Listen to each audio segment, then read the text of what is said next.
जब एक महिला पर ईश्वर की कृपा होती है तो वह कोई चमत्कार दिखाने नहीं लगती।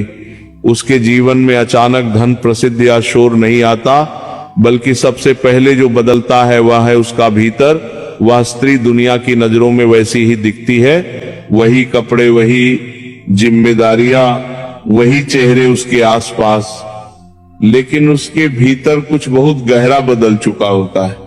एक ऐसा परिवर्तन जिसे शब्दों में समझाना मुश्किल है, लेकिन महसूस किया जा सकता है।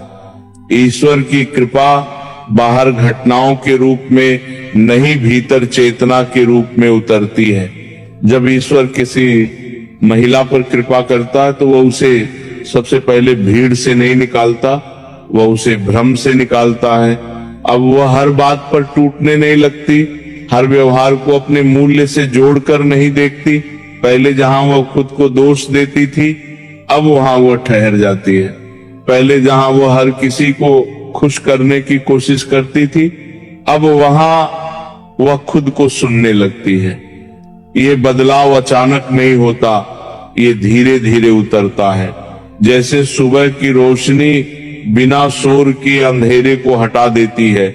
वह स्त्री अब किसी से ज्यादा नहीं चाहती, किसी से कम नहीं मानती, क्योंकि उसके भीतर एक गहरा अनुभव जन्म ले चुका होता है कि वह अकेली नहीं है। और यही अनुभव ईश्वर की कृपा का सबसे पहला, सबसे सच्चा संकेत होता है। आज अगर आप ये सुन रहे हैं और कहीं भीतर आपको लग रहा है कि ये तो मेरी ही कहानी लग रही है, तो ठहर जाइए, क्योंकि ये कहानी सिर्फ सुनने के लिए नहीं है, ये पहचानने के लिए है। जब ईश्वर की कृपा किसी महिला के जीवन में गहराने लगती है तो दूसरा बड़ा परिवर्तन उसके मन की गति में दिखाई देता है।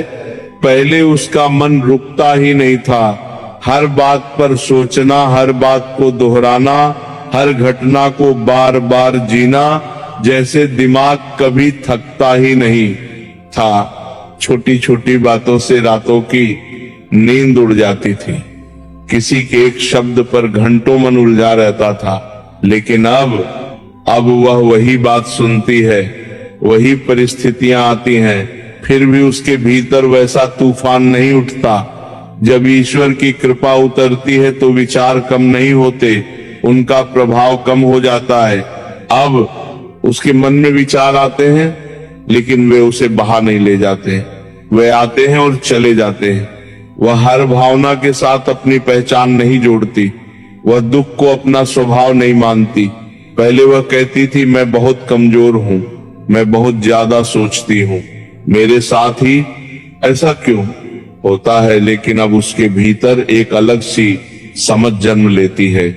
अब वह कहती है, यह सिर्फ एक अवस्था है, यह भी बदल जाएगी। ईश्वर की कृपा उसे यह सिखा देती है कि वह अपने मन से अलग है, वह अपने विचार नहीं है, और यही दूरी उसके जीवन को हल्का बना देती है। अब वह हर बात को दिल तक पहुंचने की अनुमति नहीं देती। वह जान चुकी होती है, कुछ बातें सुननी होती है लेकिन अपनानी नहीं होती। यही वह क्षण होता है जब एक महिला भीतर से स्वतंत्र होना शुरू करती है, और यह स्वतंत्रता नजर नहीं आती, लेकिन महसूस जरूर होती है। यही दूसरा संकेत है कि ईश्वर की कृपा उसके जीवन में गहराई से काम कर रही है। जब ईश्वर की कृपा किसी महिला पर सच में उतरती है तो लोग अक्सर समझ लेते हैं कि वह अब भावुक नहीं रही। लेकिन सच्चाई ये नहीं होती, वह भावना ही नहीं होती, वह भावनाओं की गुलाम नहीं रहती। पहले वह हर बात को दिल के बहुत पास ले आती थी, किसी की बेरुखी उसे तोड़ देती थी, किसी की चुप्पी उसे बेचैन कर देती थी। वह हर रिश्ते में अपना पूरा अस्तित्व झोंक देती थी और फिर उसी उम्मीद के बोझ तले थक जाती थी।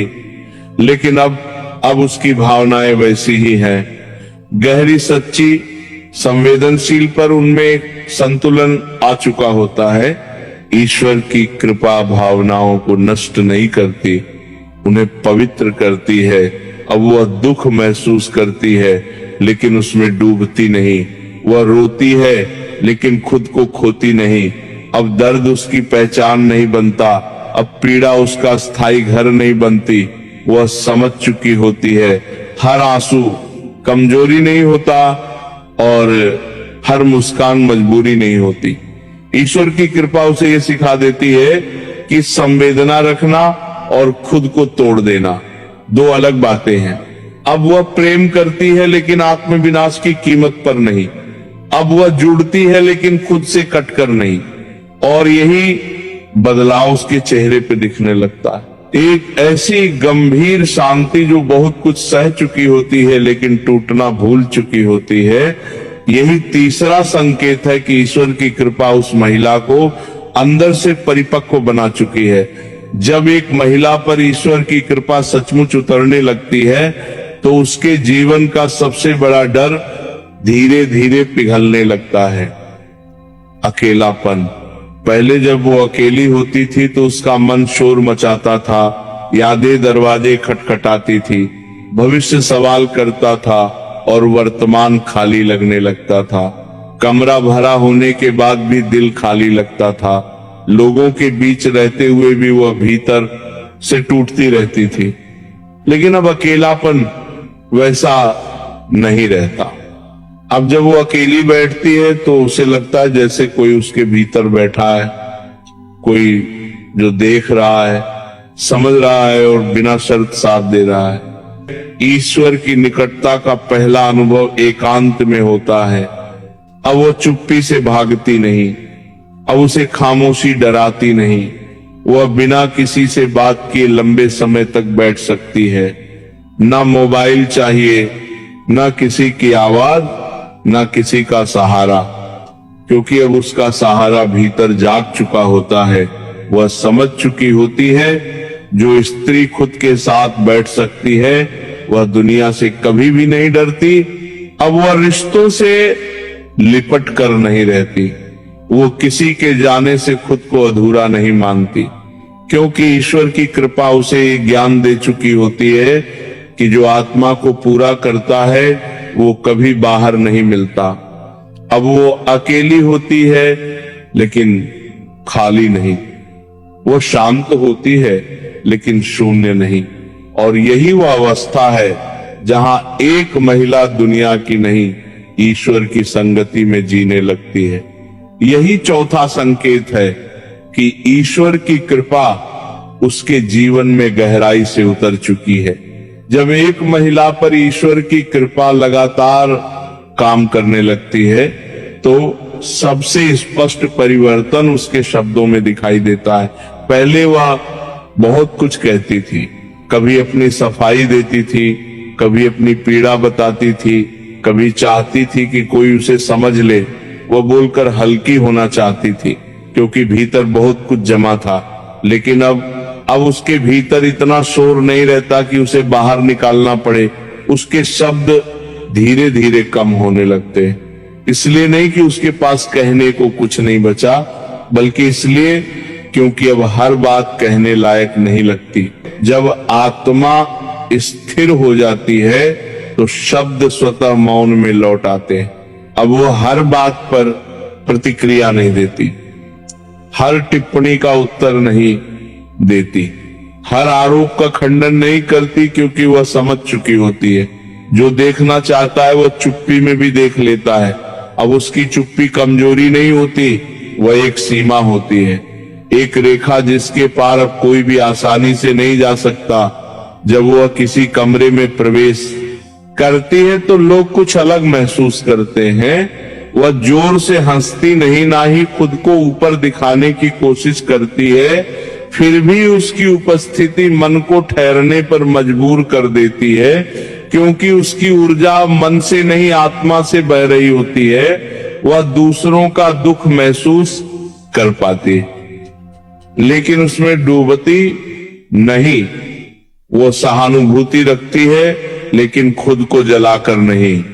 ईश्वर की कृपा उसे यह सिखा देती है कि चुप रहना कभी कभी सबसे बड़ी प्रार्थना होती है। और जब एक महिला बिना कुछ कहे बहुत कुछ कहने लगे तो समझ लीजिए ईश्वर की कृपा उसके भीतर अपनी जगह बना चुकी है। लेकिन ये बदलाव कपड़ों में नहीं दिखता, गहनों में नहीं दिखता और ना ही किसी बनावटी मुस्कान में। यह बदलाव उसकी आंखों में उतर आता है। पहले वह सुंदर दिखने की कोशिश करती थी, कभी दूसरों से तुलना करती थी, कभी खुद को कम आंकती थी। वह आईने में खुद को देखकर कभी संतुष्ट नहीं होती थी। लेकिन अब उसे आईने से शिकायत नहीं रहती, क्योंकि अब उसकी दृष्टि बदल चुकी होती है। जब आत्मा प्रसन्न होती है तो शरीर अपने आप शांत हो जाता है।